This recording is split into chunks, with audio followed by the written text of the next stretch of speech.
E aí, Gabs, tudo bem com você, cara? Fala, Marcelo, beleza? E você, cara? Tudo 100%. Prazer enorme estar com você aqui, cara. E, Prazer, Gabs, mano. conta pra gente o que que você faz hoje em dia, qual o teu trabalho hoje em dia? Tá, vamos lá. O meu cargo hoje em dia na empresa que eu trabalho no dia a dia, né, que é a Meteor Software, é Developer Advocate. É um nome bonitinho aí para uma pessoa que tem como trabalho principal espalhar a palavra da ferramenta com que trabalha, né? No caso, eu trabalho numa empresa que tem um framework JavaScript que é open source, mas tem uma empresa que é dona, né, por trás, e um produto que é um serviço de cloud, basicamente, que chama Galaxy. Então, meu trabalho no dia a dia está ali hoje entre, eh, como é uma empresa pequena, né, tem só 10 pessoas, eu acabo vestindo o chapéu ali de cara de marketing, cara de DevRel, cara que tá um pouco ali pensando em estratégia também, vendo números. Então, eu navego entre gerenciar o que vai ser postado de conteúdo em rede social, o que a gente vai ter de evento, olho números de downloads do Meteor, vejo quantas contas gratuitas estão entrando no nosso serviço de cloud e tentar fazer esses números crescer. E aí tem várias maneiras de fazer isso, né? Em conferência, fazer podcast, fazer vídeo, fazer post, conversar com a galera e fazer o bom e velho networking, né? Abordar as pessoas diretamente, conversar. É uma mistura de tudo isso um pouco. Fora isso, eu tenho o meu podcast também, tenho aí o meu canal no YouTube e faço muito mais coisa que eu deveria, talvez. O dia tem que ter mais de 24 horas, né, cara, para dar tudo, caber tudo É, no dia. pois Mas é, vamos pois é. voltar no passado lá, vamos lá para trás. E como é que a tecnologia, como é que a computação apareceu na tua vida? Como é que foi isso? Marcelo, para mim, apareceu de um jeito, entre muitas aspas, aí, natural, vamos dizer. Eu tive a felicidade de ter contato bem jovem com o computador, porque meu pai era programador, então ele sempre teve computador em casa, né? E eu cresci ali nos anos 90, tive a infância nos anos 90. Ainda não era tão comum ter computador nessa época, né? Não era. Se bem que hoje em dia também não é tanto mais, né? A galera tem celular, mas não tem computador. Mas enfim. E aí eu cresci tendo contato com aquilo e de vez em quando meu pai viajava para visitar cliente, eu às vezes estava de férias da escola, ia com ele, ficava sempre ali. Não me interessava necessariamente por programação, mas tinha joguinho. Quando começou a aparecer a internet, meu pai me ensinou a mexer na internet e eu fui tendo contato com isso muito desde cedo. Fui bastante privilegiado nesse sentido. E aí, quando chegou a hora de eu de pensar em carreira, né, pensar em trabalho, eu não sabia muito bem o que eu queria fazer da minha vida. Eu nunca tive um sonho de carreira, assim, nunca tive nada que, nossa, meu Deus, é isso que eu quero fazer. E eu falei, vou optar pelo caminho mais fácil, que na época era ir fazer uma faculdade de tecnologia lá no interior mesmo, que é onde eu morava, numa cidade chamada Birigui. E por ter um pai que era programador e conseguiu construir uma empresa pequena, tá? Não é uma empresa grande, mas conseguiu construir uma empresa lá. Era um emprego garantido para mim, né? Eu poderia trabalhar lá, pelo menos começar minha carreira lá. E foi isso que eu fiz. Comecei a carreira trabalhando na empresa do meu pai, isso lá em 2005, 2006. Como é que foi a faculdade? Conta um pouquinho sobre a faculdade pra gente. Foi em Birigui mesmo a faculdade? Cara, eu comecei a faculdade, Marcelo, em 2004, 2005, eu não tenho certeza. É, acho que 2005. E era processamento de dados na época. Eu sempre tive muita dificuldade com faculdade, tá? Eu acho que eu perdi as contas de quantas vezes eu me matriculei na faculdade e eu tranquei. Foram algumas vezes. Depois que eu me saí lá do interior e vim mudar aqui para São Paulo, na capital, eu transferi a faculdade de lá do interior para cá, né? Mas eu não terminei, cara. Não consegui terminar. Eu não sou formado até hoje. Eu sempre tinha uma dificuldade muito grande de ir lá todos os dias, sabe? Hoje está um pouco mais flexível, né? Depois que teve pandemia, né? Não sei, muitas das faculdades adotaram um modelo mais remoto, né? Mais assíncrono, não necessariamente tem que ir lá todo dia em todos os cursos, mas para mim, cara, principalmente depois que eu comecei a trabalhar, trabalhar o dia inteiro, né? Sair do trabalho para ir para a faculdade, ainda quando eu estava no interior era um pouco mais tranquilo porque era tudo muito mais perto. Mas depois que você vem para São Paulo, que você tem que pegar condução e ônibus e metrô, putz, é muito puxado, viu? Pra galera que consegue, meus parabéns aí, viu? Mas para mim, eu não consegui. Isso foi. Certo, não foi uma coisa que foi uma catástrofe na minha vida profissional, mas hoje eu vejo que teve impacto. Tá? Eu vejo que não ter terminado a faculdade impactou alguns momentos da minha vida, assim, com relação à carreira, mas só hoje que eu vejo. Na época eu nem percebia isso.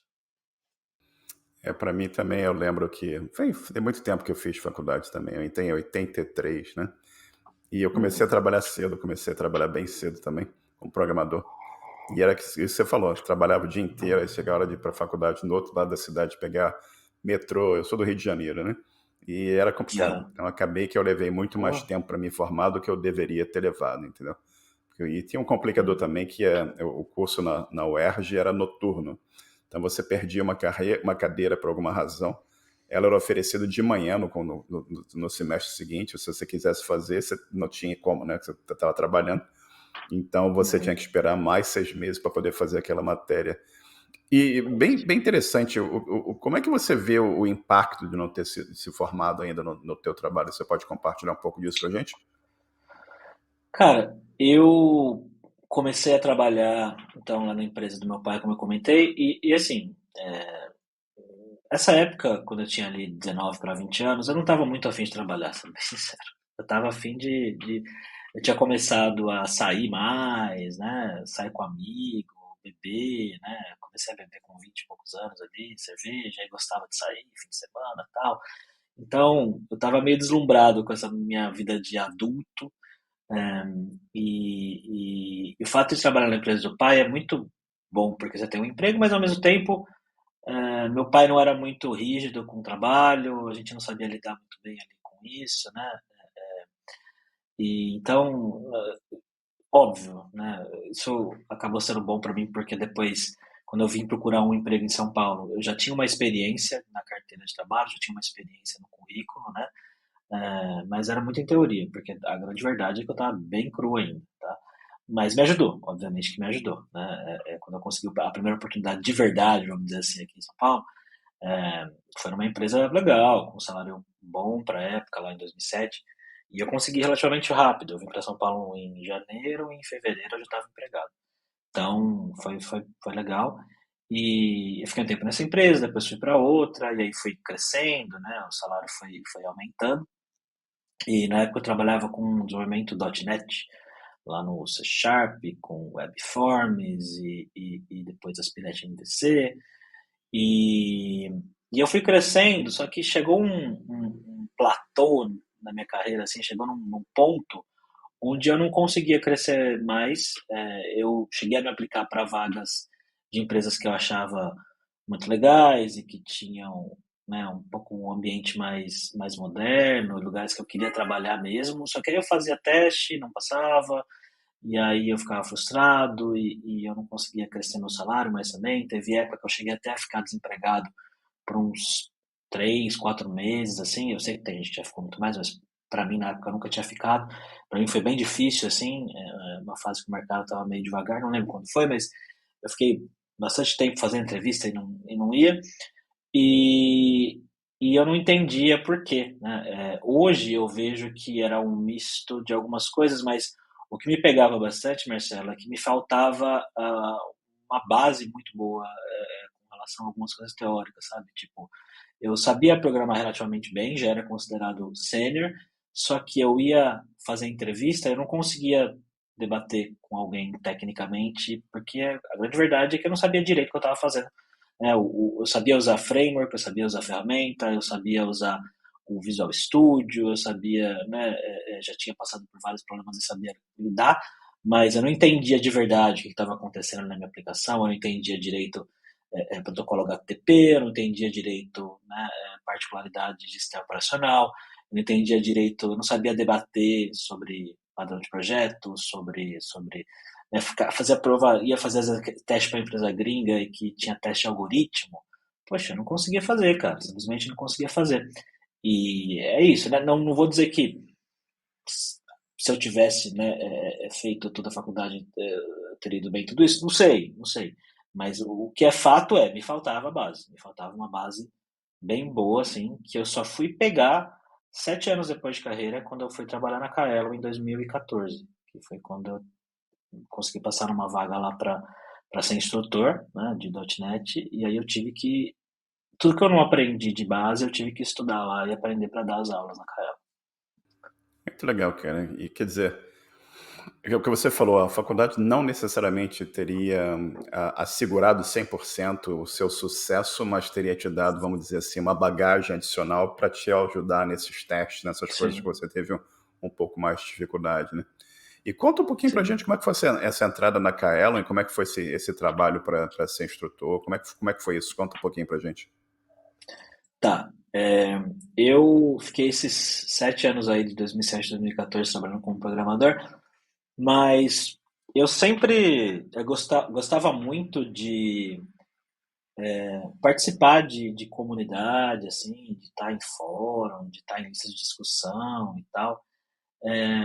E é uma coisa que eu nunca enxerguei como trabalho, porque eu nem sabia que eu poderia fazer isso, mas eu adorava ficar no Stack Overflow respondendo pergunta, adorava a parte de pesquisa, de ler, de escrever sobre o que eu estava aprendendo ali.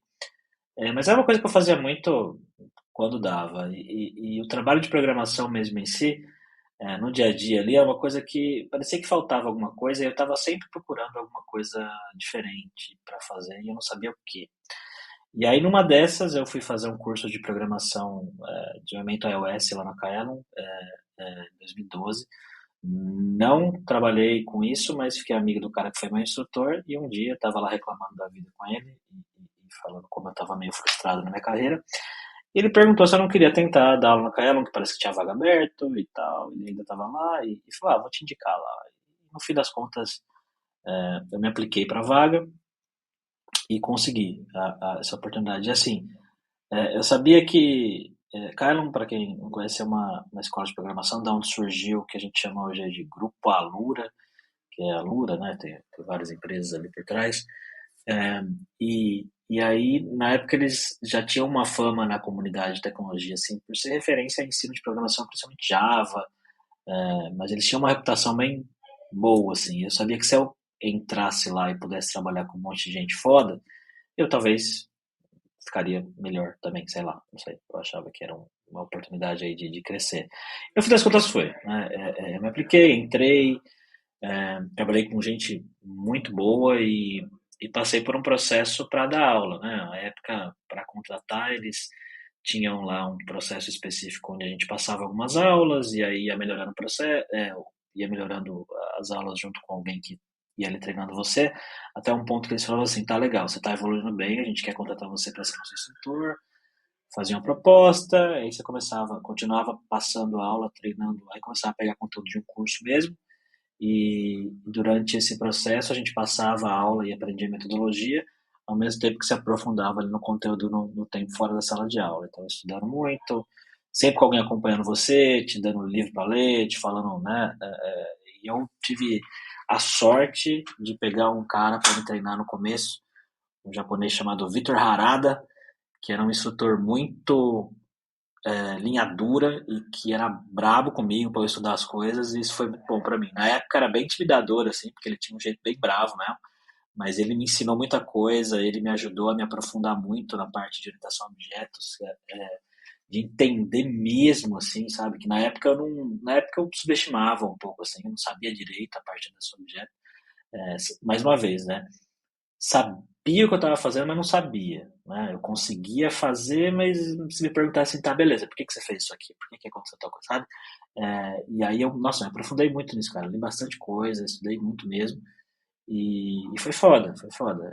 A primeira aula que eu dei foi horrível, porque eu tava muito nervoso, mas depois foi bom, eu fui aprendendo, né, a dar mais aula mesmo, fui praticando muito, repetindo muito, dei a mesma aula sei lá quantas vezes, me ajudou a aprender a falar em público, a ficar mais confiante, e aí depois disso lá dentro eu fui me envolvendo com outros tipos de trabalho até chegar onde eu estou hoje aí, que é uma evolução de um pouco de tudo que eu já fiz no passado.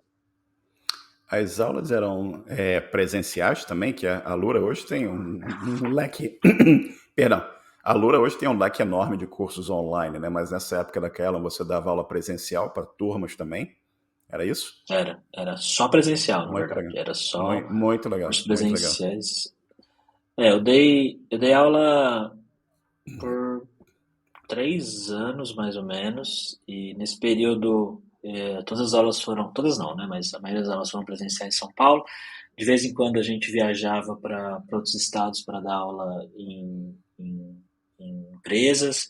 Eu fui para Manaus dar aula numa empresa lá, eu fui para Belém. Dei aula para muita gente de Angola também, Moçambique. Na época eles, Que eu não sei interessante. como é que tá hoje, mas eles não tinham muita referência de conteúdo de curso lá, especificamente de Java, e via muita gente do governo de lá para estudar Java e também .NET. Então, dei bastante aula pro pessoal de lá. Tinha turma que era só a galera de Moçambique, só a galera de Angola, bem, bem legal. Eles vinham ao Brasil ou você foi até lá dar aula? Eles vinham, de vez em quando a galera ia pra lá, mas eu nunca fui. É, legal, que legal. É sensacional É, esse intercâmbio também, essa ajuda, né, cara? Esse lance de dar aula é muito legal, que você ajuda um monte de gente, né? Eu tenho certeza que sim. você falou aí em 2014, acho que você estava dando aula, né? Eu tenho certeza que Uhum. pessoas até hoje contactam você e falam, pô, obrigado pelo que você me ensinou lá atrás e a carreira da Sim, pessoa evoluiu. E isso é sim. muito, muito legal. Mas e aí, como é que É. evoluiu? Pô? Você foi para Kaelo e como é que a vida evoluiu a partir dali? Então, Marcelo, aí, né, que nem eu comentei com você, eu sempre tive meio que procurando alguma coisa na minha carreira e não sabia exatamente o que que era. E aí, quando eu entrei na Kaelon, a Kaelon era um ambiente de trabalho que, ao mesmo tempo, era muito bom, mas ruim, porque você tinha muita liberdade para escolher o que você queria fazer.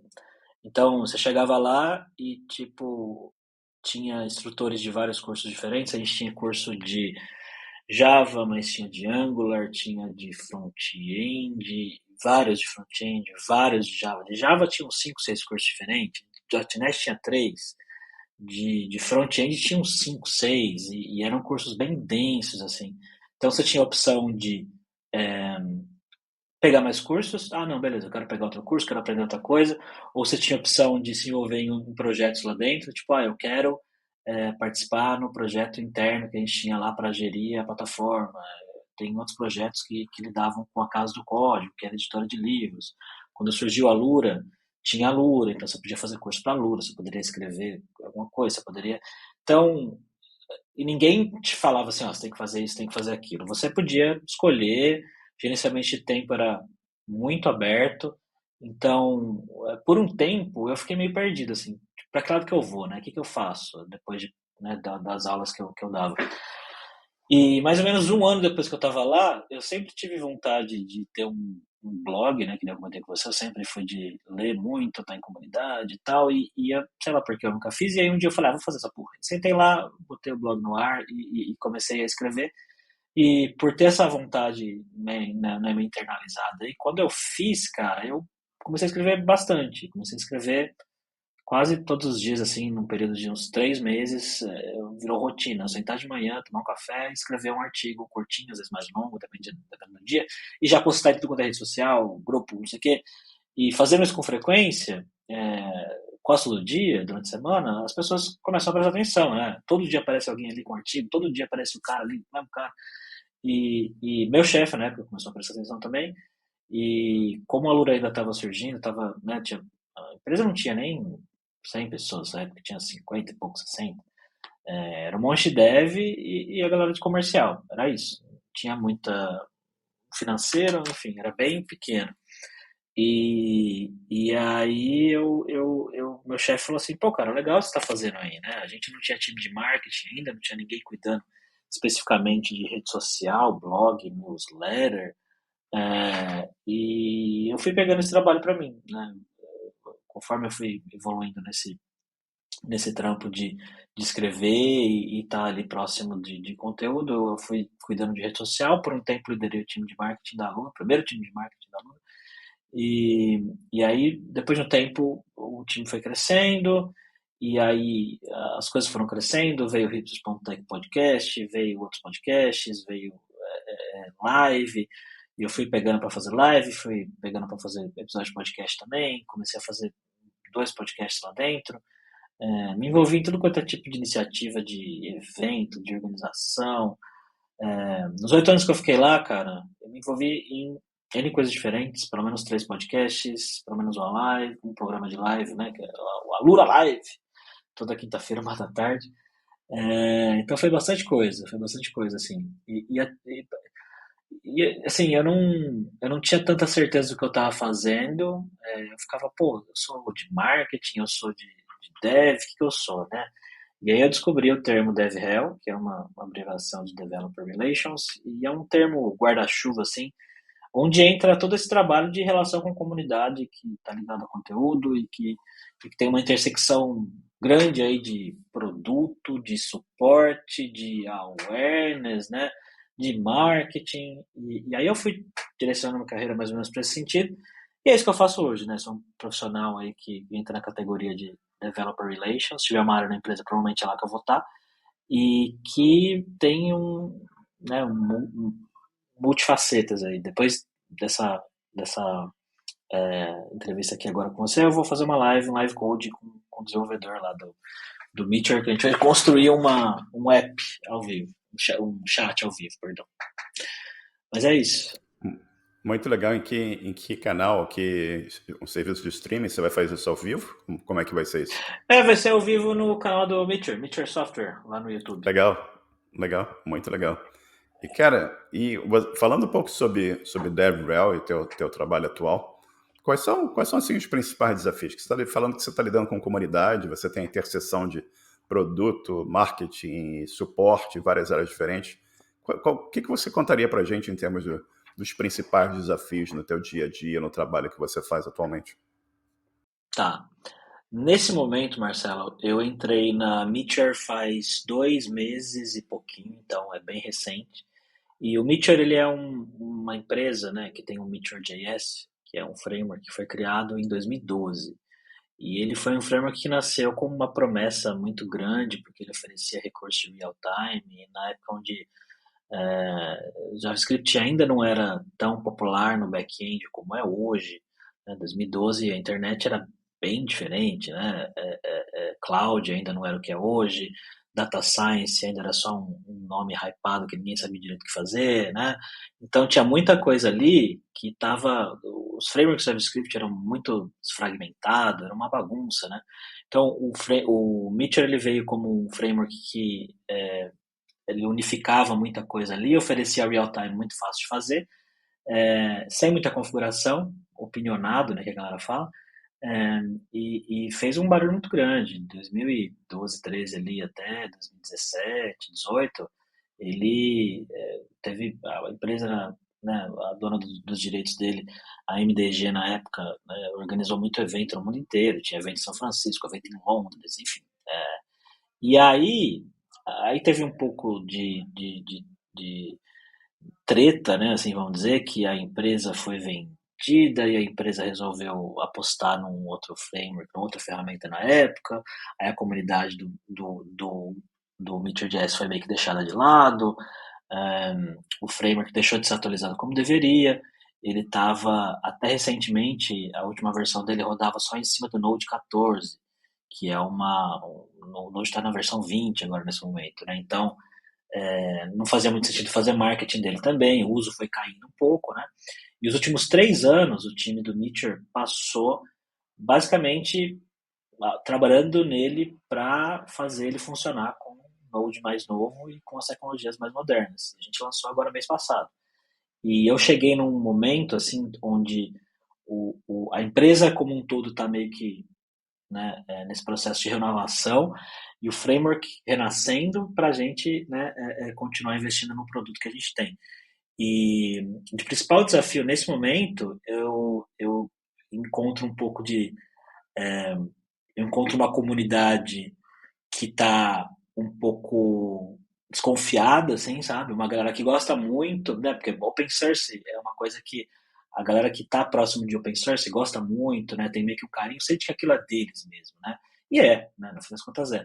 Então, quando chega alguém de uma empresa, né, ainda mais do jeito que eu cheguei, porque eu cheguei já fazendo barulho, aparecendo, fazendo vídeo, né? E aí a galera me vê que ao mesmo tempo que eles acham legal, eles ficam meio assim, né? Mas agora eles já estão um pouco mais felizes comigo já. Mas no começo a galera veio me questionar, tipo, mas o que que você vai fazer aí? Mas por que te contrataram, sabe? A galera perguntando isso no fórum abertamente, assim, tipo, tá, qual que é o seu trabalho? Né? Então, um pouco de ceticismo da galera, mas já estou convencendo eles. É, acho que o desafio principal é isso, né? É lidar com pessoas mesmo. Eu entrei para liderar também um time, liderar uma pessoa que não me conhecia, né? E eu cheguei, foi uma contratação super rápida, assim, eu conversei com o CEO da empresa, uma semana depois já comecei, e aí a pessoa ficou um pouco assustada, falou, nossa, pera, mas quem que é esse cara aqui agora, né? Que tá me liderando e tal. Chefe O novo. próprio time, então, do nada, né? O próprio time também, nossa, quem é esse cara, né? Foi super. Então, acho que isso foi um desafio. E eu acho que conversar com uma comunidade em inglês, por mais que você fale bem, não ser nativo faz diferença, né? Quer ou não, o trabalho com inglês ele é um desafio ainda para mim. Todo dia ler tudo com muita calma, porque no fim das contas a gente está lidando com comunicação, né? E a comunicação de produto, ela precisa ser muito assertiva. Quando você não é nativo, você tem que prestar atenção em muita coisa, porque tem coisa que passa às vezes que um nativo olha e fala, isso aqui tá estranho, sabe? Então o inglês é um desafio também, mas eu diria que são esses principais aí. Resistência da galera, inicialmente da comunidade, né? Um pouco de estranheza do próprio time e o inglês. Mas está tudo no controle. E voltando um pouquinho no inglês, volta lá atrás, que você não aprendeu inglês agora para esse emprego, você aprendeu inglês bem antes, né? E como é que É. você vê a importância de você ter aprendido inglês para a sua carreira? Então, é, assim como o computador, né, que eu tive contato desde muito cedo, o inglês é uma coisa que eu tive contato desde muito cedo também, mas meio que sem querer, porque meus pais não incentivaram isso desde de criança, mas eu tinha o hábito de pegar. Meu pai gostava muito de rock, de Pink Floyd e tal, e ele tinha bastante CD em casa. E eu comecei a pegar encarte de CD, que jovem, talvez você não tenha vivido isso, mas no encarte de CD, na caixinha, vinha uma capinha que vinha as letras das músicas. E eu ficava ouvindo aquilo, eu ficava um moleque, não tinha o que fazer, né? 8, 9 anos, ficava em casa quase o dia inteiro depois da escola.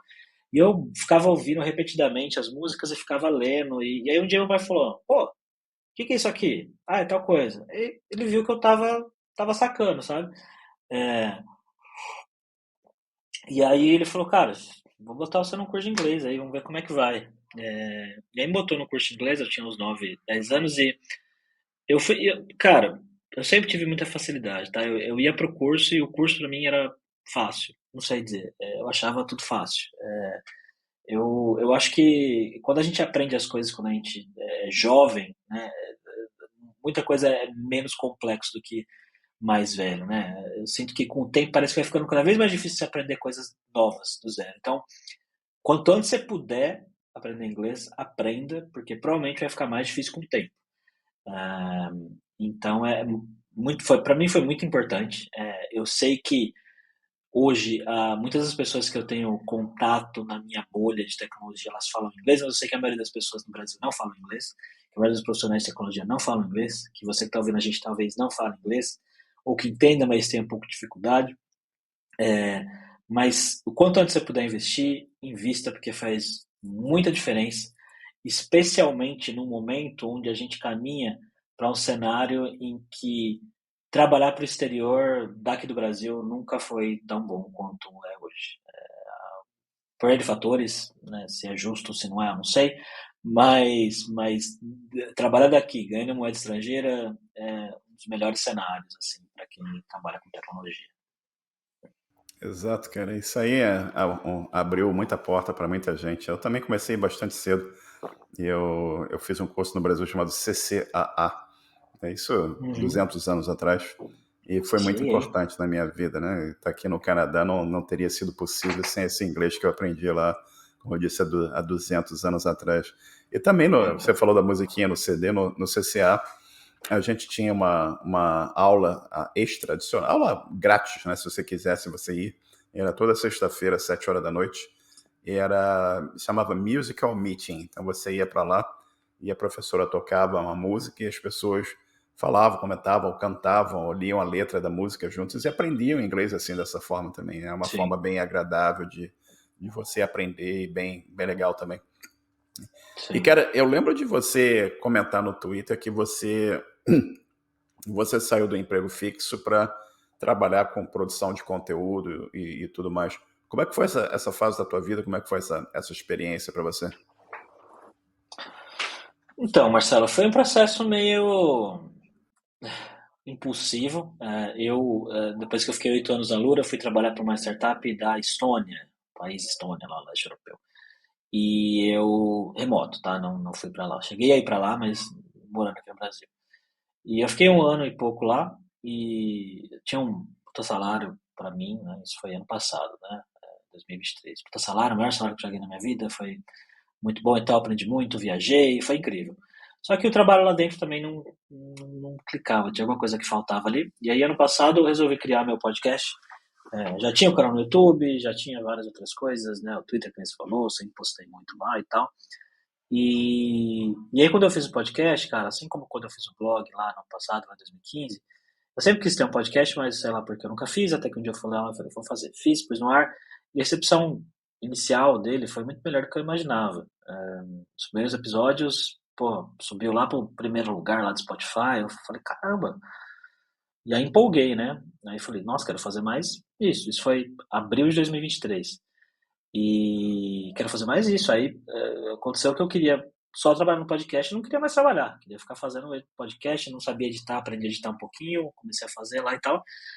E aí quando chegou junho ali, eu falei, eu não lembro o que foi que clicou na minha cabeça, mas eu não estava muito feliz com o trabalho, a empresa não estava evoluindo muito bem também. Aí um dia eu cheguei no meu chefe, ele entrou com o pé, eu entrei com a bunda e falei, vou sair. E a gente fez um acordo lá, eles deixaram eu ficar com o Mac que eles me deram, enfim. E aí, tipo, beleza, eu falei, vou sair e vou tentar viver da minha arte aí, vou tentar viver de podcast.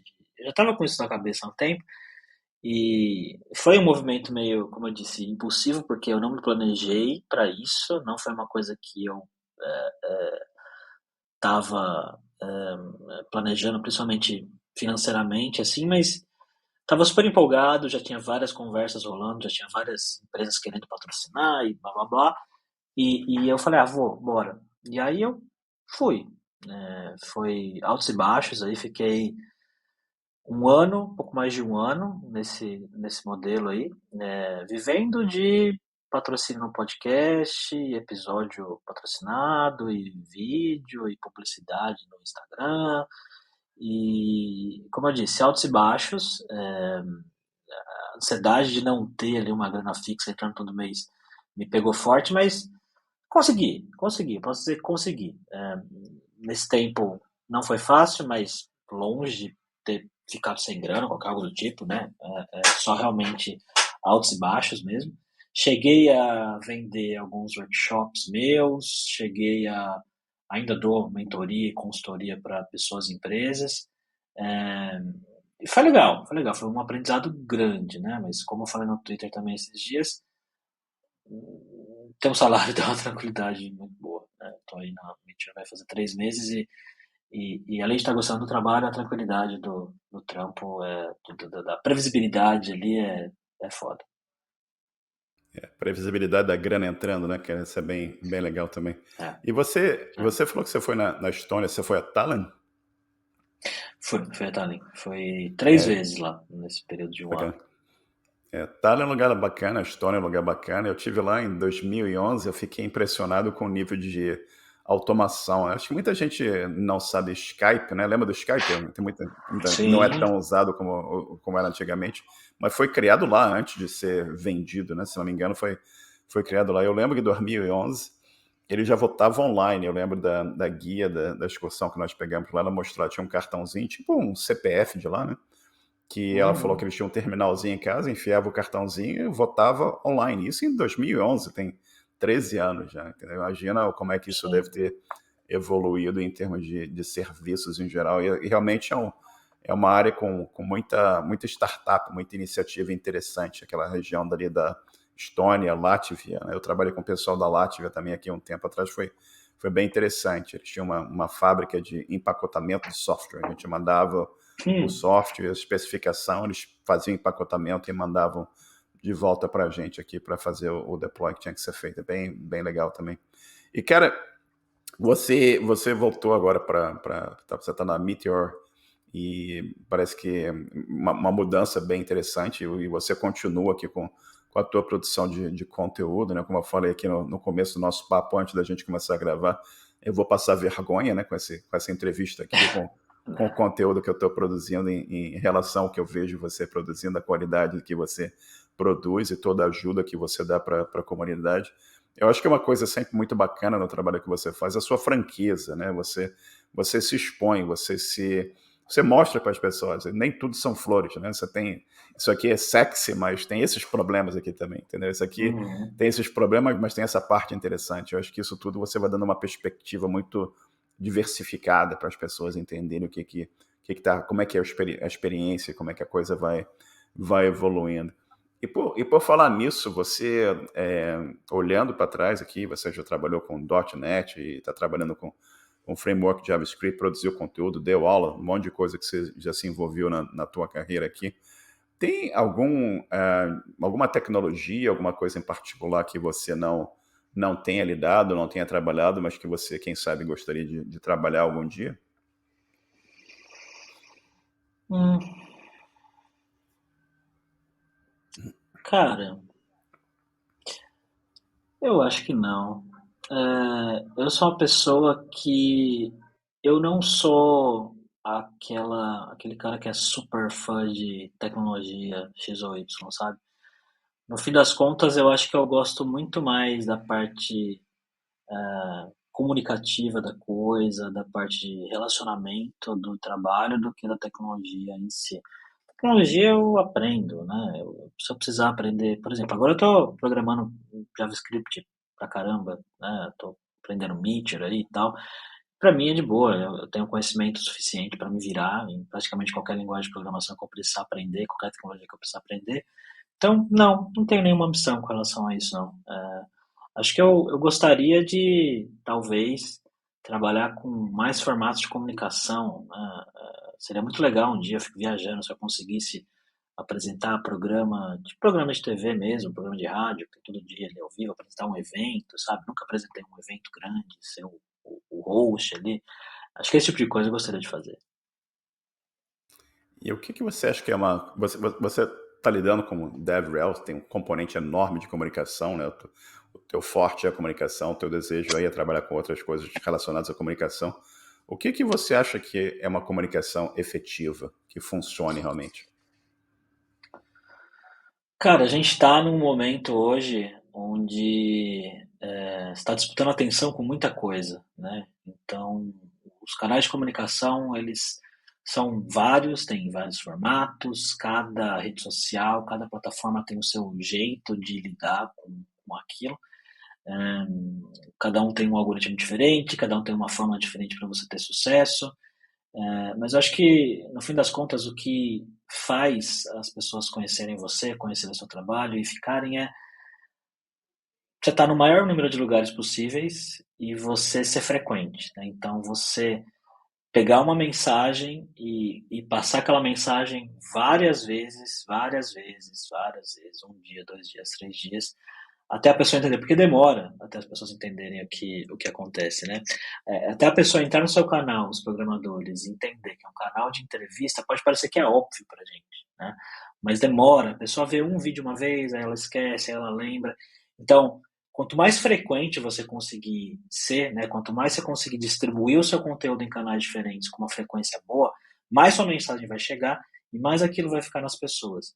Então, conteúdo bom, eu acho, né? Você ter uma qualidade, mas você ser frequente, ser constante.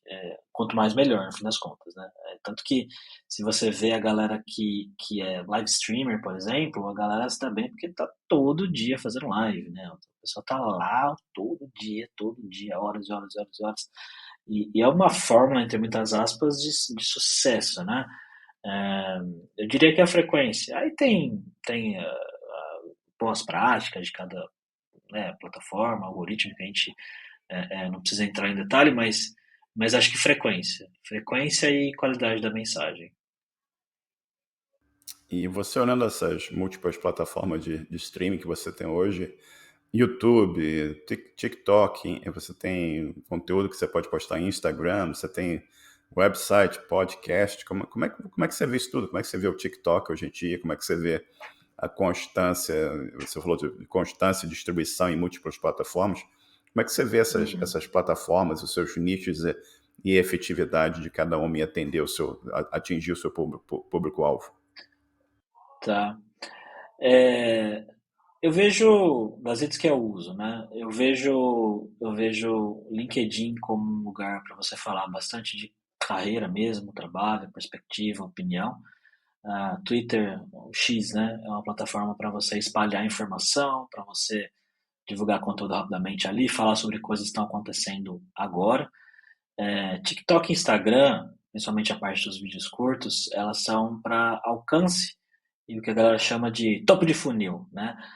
Que é o conteúdo mais raso ali, o conteúdo mais direto, a piada, o meme, aquela coisa direto ao ponto que vai te prender ali por 5 segundinhos, mas se você postar isso aí, são plataformas que quanto mais você postar também, melhor vai ser seu alcance, se você seguir algumas formas ali dentro, melhor vai ser, mas é topo de funil total. E YouTube, sendo bem sincero, eu não sei dizer assim. Eu até hoje não sou muito grande no YouTube, eu tenho, né, uma quantidade razoável de inscritos, mas é porque eu já posto há bastante tempo. é, mas eu sigo uma fórmula ali que não é fórmula, eu posto o que eu quero, sendo bem sincero. E podcast, eu acho que é o formato que eu me dou melhor, que é o que eu sei fazer melhor, eu acho. E podcast é uma mídia que se você for comparar o número de podcasts de plataforma tipo Spotify e outras plataformas com view de YouTube, pelo menos no meu caso, o número é muito menor. Mas as pessoas que escutam podcast, elas estão realmente ouvindo você. É diferente, tem menos distração, sabe? É um formato que acho que penetra mais a mente das pessoas, sabe? Quem tá ouvindo mesmo. E eu gosto muito do podcast por causa disso. O podcast é minha mídia preferida. É interessante isso. E o que aconteceu com o bom e velho blog? Você acha que o blog morreu ou você acha que ainda tem relevância? Não, acho que o blog não morreu, não. Inclusive, eu sinto que muitas pessoas estão até voltando a escrever mais, porque, cara, esse hype de inteligência artificial aí levou muita gente a, beleza, agora eu vou otimizar meu site inteiro aqui com IA e gerar um monte de lixo. E tem muita gente fazendo isso. Tem empresa que vende curso, que blog é um infinito de showroom de gerado por IA, você vê claramente ali, sabe? Funciona? Não sei, talvez esteja funcionando para essas pessoas, mas eu acho que cada vez mais eu tenho a visão de que o conteúdo autoral, opinionado, escrito por uma pessoa ali vai valer mais, porque tem muita informação ruim, sabe? Tem muito conteúdo ruim. Óbvio que isso é negativo de várias formas, mas eu acho que para quem cria e faz esse conteúdo real mesmo, é bom. E o blog é um jeito fácil, entre aspas, de você criar conteúdo, né? Porque você não precisa editar, não precisa gravar, escrever algumas palavras ali, tá no ar. Inclusive, eu pretendo escrever mais agora. Eu botei um blog meu no ar aí que eu tava precisando dar uma renovada no meu blog. E eu pretendo voltar a escrever mais ali. Mas eu não acho que morreu, não. Quando você olha para a comunidade de tecnologia em geral, que está tentando consumir conteúdo, aprender sobre tecnologia, evoluir em carreira, o que você acha que a comunidade está precisando em termos de ajuda, o que conteúdo, o que você acha que seria mais interessante de produzir para ajudar essa comunidade a ir à frente?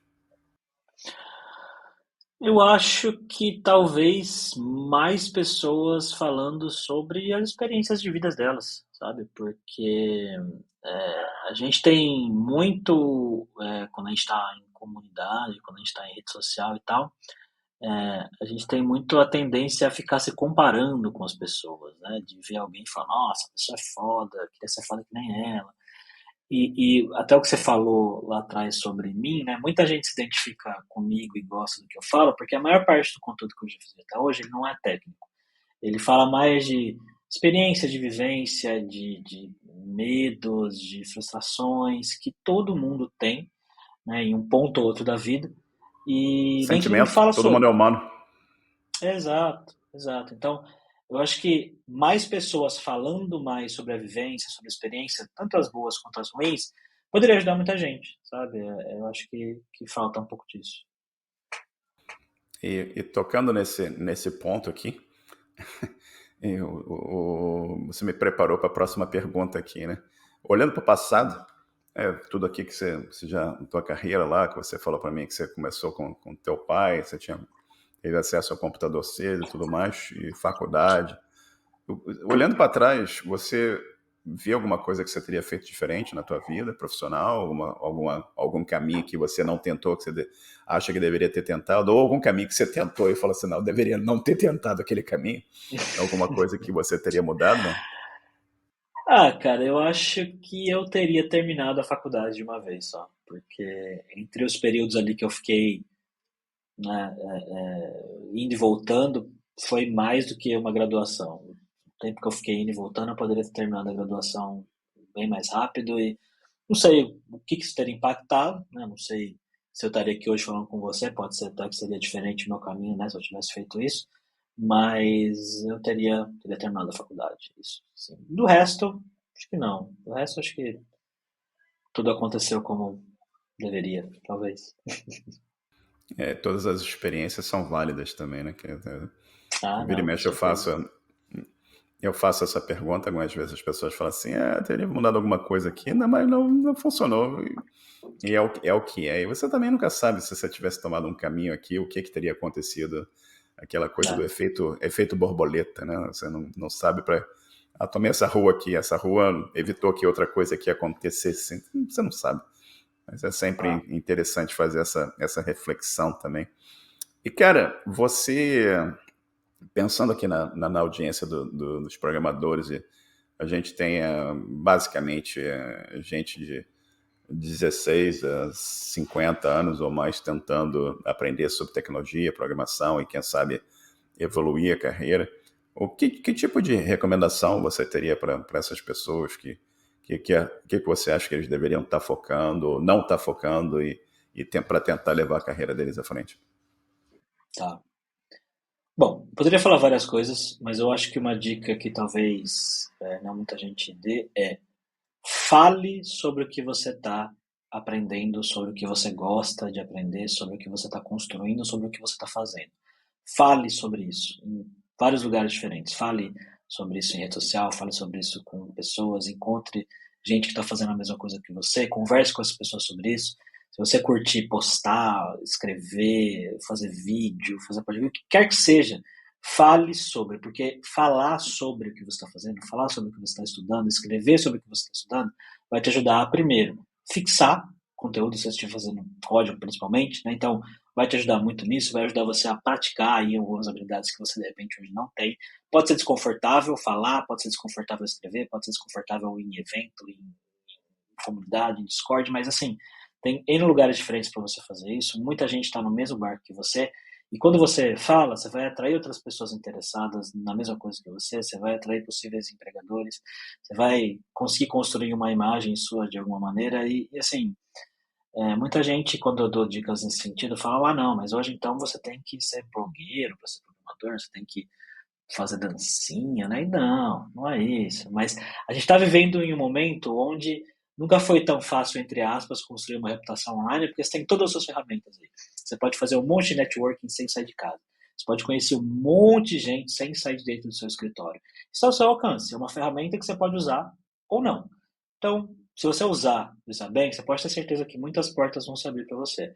As melhores oportunidades que eu já tive na minha vida como né, profissional, na carreira mesmo, foram através de pessoas que eu conheci, conversando, falando.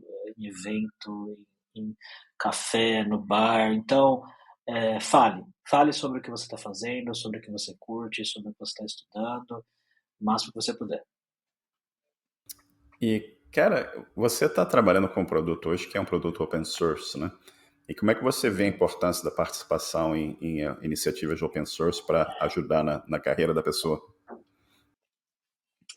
Olha, eu acho que pode ser um diferencial dependendo do que você estiver buscando aí para você como carreira, né? Com certeza você vai aprender muita coisa, né? Estando próximo do open source, vai conhecer bastante gente, mas não é assim o tipo de coisa que eu diria que é obrigatório, vamos dizer, né?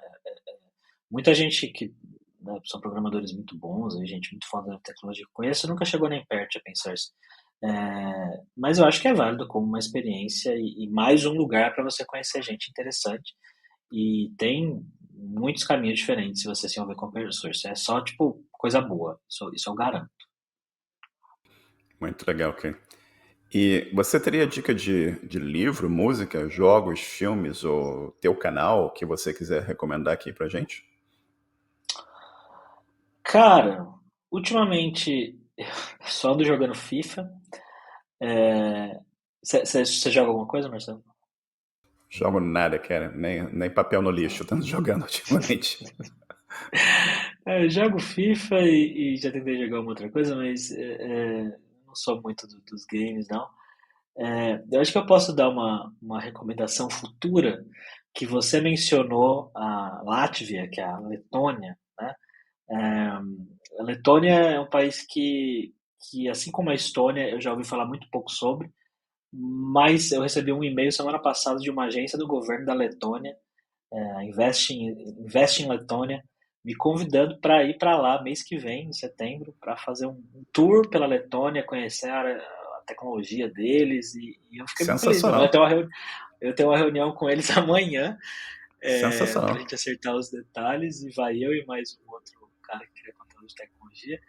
Então, minha recomendação é, em breve vai ter vídeo lá no meu canal, no meu Instagram, na porra toda, sobre, Pô, sobre a minha viagem para Letônia, que vai ser no meio de setembro agora. Não sei quando é que vai sair isso, mas acho que vai ser futuro ainda, talvez, né? vai ser espetacular. E posta tudo que você tiver. Foto, vídeo, entrevista, blog, Vou postar, Twitter, o que vou seja, postar. e posta tudo para mostrar para a gente como é que foi a experiência lá, que eu tenho certeza que será fantástica, né? E aproveite Ansioso. bastante. E é bom que É, ainda setembro, o tempo ainda vai estar legal também, quer dizer, finalzinho de verão. Não precisa levar um sim, casaco muito forte. Então vai ser sim, fantástica não. essa experiência. E, e olhando aqui para a gente tá conversando aqui há quase uma hora. Tem alguma pergunta que eu não fiz que você gostaria que eu tivesse feito? Não, acho que não, cara. Acho que respondi. Falamos bastante coisa, né? Bastante coisa. Eu queria te fazer umas perguntas, mas acho que fica pra próxima. Vou te chamar para um podcast depois. Você quer me fazer umas perguntas? Não, não, agora não. Vou deixar pro meu podcast. Tá bom, então. Você vai lá. Beleza, obrigado. E, cara, antes de a gente fechar aqui, você tem informação que você queira divulgar de contato, teus canais, conta no Twitter e LinkedIn, o que seja o que você quiser divulgar.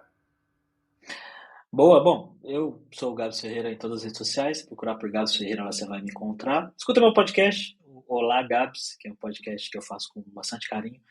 Eu consegui um patrocinador para o meu podcast agora, estou sem publicar ele desde o dia 25 de maio, se eu não me engano, que eu resolvi dar uma pausa e, enfim, outras coisas entraram na frente, eu fui deixando, e aí acabou que rolou uma negociação com o patrocinador, eu fechei o patrocinador, essa semana vamos assinar contrato, e aí agora eu vou conseguir pagar alguém para editar para mim e fazer todo o trabalho pesado aí do podcast que eu tava fazendo tudo sozinho, então vai ser bem bom. É isso, escuta meu podcast e a gente se vê aí nas redes sociais. Sensacional, cara. E foi um prazer enorme papear com você aqui. Eu te agradeço muito por você tirar Eu um que tempo aqui agradeço, cara. da sua segunda-feira e que a gente converse muitas e muitas outras vezes. E agora quero ouvir essa aventura, a próxima aventura na Latvia, que parece que é a próxima aventura do Gabs Ferreira. Prazer enorme. Fica um pouquinho comigo aqui que a gente conversa offline. E muito obrigado aqui pelo Beleza. teu tempo. Um abração. Vou parar de gravar Obrigado a aqui. você, cara.